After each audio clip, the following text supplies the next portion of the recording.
Hey, speaking of championships and all of that type of stuff, I don't think there's anybody in Polk County who's covered more than our next guest, and that is from the Ledger, Roy Fuoco. Roy, great to have you aboard again, as always. What were you talking about his shirt? You said something about a shirt or something. Just a styling. I don't know. I did. Yeah. Roy always looks stylish. That's the. I think that's what I was saying. Yeah. Good stuff. Hey, Roy, welcome aboard. Well, Roy, your hands and your fingers, obviously, being a keyboard warrior, a lot and so on. But there's so much going on right now, and talking about professional sports, amateur sports, Tigers coming in, Russ Matt coming in. But the amount of sports, high school sports here in Polk County at this time of the year with the championships, the soccer championships are coming up, girls weightlifting is coming up this weekend. That's a lot. I mean, how do you do it? Yeah, well, if they spread it out enough, it kind of helps a little bit. Tonight we got district championship basketball games and regionals, semifinals for the 4A to 7A soccer teams, but in that case, all those teams are on the road, so I can kind of focus on basketball tonight. But it's that's what I was doing last night when I got home after from an interview. Is like I got to figure out who's playing where next week to kind of figure out my schedule. Yeah. Well, I mean, like last weekend, right? So I sent the note to Robert congratulating him on his fine coverage of the cheerleading championships that we had going on. Yet at the same time, you've got all the basketball that's starting to heat up. You've still got wrestling. Lake Gibson remains the powerhouse in Polk County, but I think tonight what we're really looking for is Auburndale and Lake Wales, right? Basketball? Yeah, Auburndale, Lake Wales. I think Auburndale should win that. Lake Wales is still trying to build back. The big one I'm going to probably go to tonight is Bartow Lakeland. Okay. Or Lakeland at Bartow. Bartow's would be favored, but Lakeland got a late start because they had so many football players come back, and then Shanad Cloward got a late start, getting back from an injury, and I saw them Wednesday, and they were looking good. Now I saw Bartow last weekend at the Mosaic, and they had a huge win on Friday. So I would favor Bartow would be favored, and Lakeland's in a tough situation because they're seeded ninth. They could lose and still, with everything that's happened since the last rankings, move up to number 8. But the district champion, I think it's District 12, they don't have anybody in the top 8 in the region. So that district champion will get the 8th spot. And so it could block, so Lakeland might move up to 8 and still miss it, So that's why you want to, when I talked to Coach Taylor the other night, he goes, they're looking at it, it's, they've got to win. Yeah, so they're looking at it as this is a must. Yeah, a must-win situation. Roy, I was talking earlier about how many championships you've covered over the years. I mean, it's probably numbers don't go that high. And it's just, but all kidding aside, what is your favorite sport to cover? Not your favorite sport, your favorite sport to cover. I'll qualify the question. It's kind of, it's like what I like about high school sports is that by the time one season ends, you're sick of those sports and you can't wait for the other one to start, and it kind of goes through. In Polk, one of them might be softball, just because of the Polk's great history with softball. All the state titles once Bartow really got rolling, but it wasn't just Bartow; it was Lake Wales, Lake Region, McKeel, had a run, and so there's always been really great stories with softball, and I've actually gotten into liking covering soccer, even though I'm not.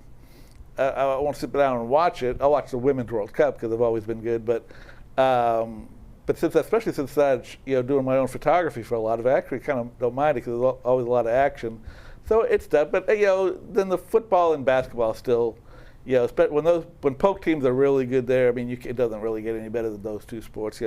Some of the rivalry games in basketball have been just incredible with Lake Wales and Bartow, and Bartow and Lakeland over the past 10 years had some great games, and the different other rivalry that has popped up in basketball. So, from the start, even like when Lake Wales Haines City had some incredible battles back in the 90s. So from that's it is the intimacy of basketball. So from when the Polk teams are really good, the basketball rivalries have always been really great to cover. Yeah, and a lot of these guys know each other. They've known each other for years, so that makes the intimacy of basketball a little bit that much more intense. I mean, it's someone that you've played against before that you are playing against, once again. Yeah, and it's funny because you have that in football too, and sometimes you've had people say when these rivalries, you better watch it or something, and there have been like fights occasionally, but what they forget is, these kids have grown up playing in Simpson Park together, and sometimes on the same team, sometimes different. So while there is intense competition, they're also friends, and you see them after the game, and sometimes old school people would think, they should be friends with their opponents, but it's, for the most part, I think it's healthy, So you brought up softball. What are the softball teams to watch this year? I know Bartow's going through kind of a transition. Maybe we start here. I haven't quite gotten into the spring sports yet. Okay. When I get leave here, I'm going to do baseball players to watch. Lake Wales could be a team this year. I know they got pretty much everybody back from last year. I know Mike Settle's been real high on his young talent. Lake Region will have a veteran spot. They have McKenna Meadows, who might be the best pitcher in the county now that Red Oxley has graduated.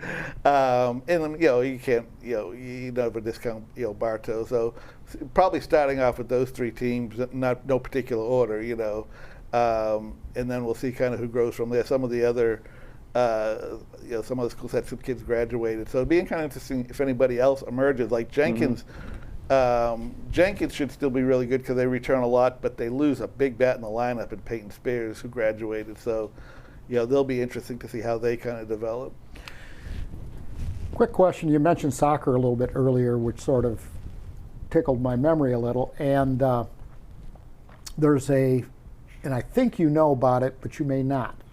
So we'll reveal it on this show. The Tampa Bay Rowdies will be playing the Montreal Impact, Major League Soccer, out at Lake Myrtle.